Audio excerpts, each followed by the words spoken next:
Turning passion into profit. Hello everyone, আসসালামু আলাইকুম। আশা করছি সবাই অনেক ভালো আছেন। Welcome to my YouTube channel and Facebook page. আজ আমি কথা বলবো আপনার প্যাশন অথবা আপনার ভালোবাসার কাজটিকে কিভাবে আপনি আয়ের উৎস তৈরি করতে পারেন। আমরা অনেক সময় নিজের ইচ্ছা এবং নিজের দক্ষতাকে গুরুত্ব দেই না, অথচ সঠিক পরিকল্পনা এবং পরিশ্রমের মাধ্যমে এগুলো আয় করার বড় একটি উৎস হতে পারে। চলুন ধাপে ধাপে জেনে নিই কিভাবে এটা সম্ভব।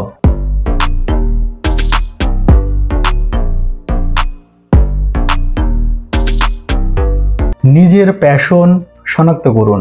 প্রথমে আপনি ভাবুন আপনি কি করতে ভালোবাসেন। সেটা হতে পারে ছবি আঁকা, কথা বলা, লেখা, ভিডিও বানানো, রান্না, ফিটনেস, এনিথিং এলস। তারপর নিজের আগ্রহ এবং দক্ষতার একটি সুন্দর তালিকা তৈরি করুন। যেমন যদি আপনি রান্না পছন্দ করেন তাহলে ফুড ব্লগিং বা কুকিং চ্যানেল শুরু করতে পারেন। যদি আপনি ছবি তুলতে পছন্দ করেন তাহলে আপনি সেই ছবিগুলো অনলাইনে বিক্রি করতে পারেন। দক্ষতা বাড়ান।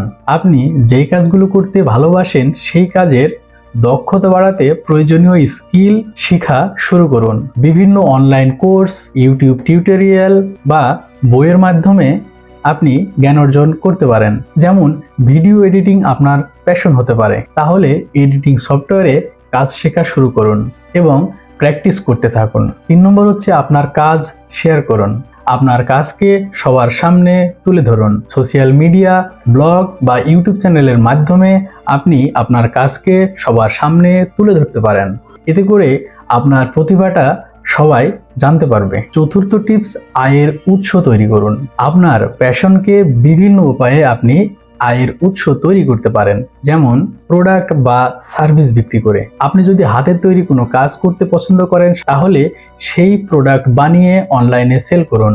আপনি যদি মার্কেটিং করতে পছন্দ করেন তাহলে অ্যাফিলিয়েট মার্কেটিং দিয়ে শুরু করতে পারেন। এতে করে আপনি ইউটিউব থেকেও আয় করতে পারবেন। আপনি যখন সবার কাছে পরিচিত হবেন তখন আপনি অনেক স্পন্সরশিপও পাবেন। 5 নম্বর টিপস হলো ধারাবাহিকতা এবং ধৈর্য। প্যাশনকে প্রফিটে রূপান্তর করতে সময় লাগে, তাই ধৈর্য ধরে নিয়মিত আপনাকে কাজ করতে হবে। ছোট ছোট সফলতাকে উদযাপন করুন এবং নতুন কিছু শেখার চেষ্টা করুন। প্যাশনকে প্রফিটে রূপান্তর করা সম্ভব যদি আপনি আপনার ভালোবাসা, কঠোর পরিশ্রম এবং সঠিক পরিকল্পনার সাথে এগিয়ে যেতে পারেন। আপনার প্রতিভাকে কাজে লাগান এবং নিজেকে নতুন উচ্চতায় নিয়ে যান। মনে রাখবেন, আজকের ছোট পদক্ষেপ কিন্তু আগামী দিনের বড় সাফল্যের ভিত্তি। আমার ভিডিওটি যদি ভালো লেগে থাকে তাহলে অবশ্যই লাইক, কমেন্ট এবং শেয়ার করতে ভুলবেন না। সবাই ভালো থাকুন, সুস্থ থাকুন। দেখা হবে পরবর্তী কোনো ভিডিওতে। সে পর্যন্ত আল্লাহ হাফেজ।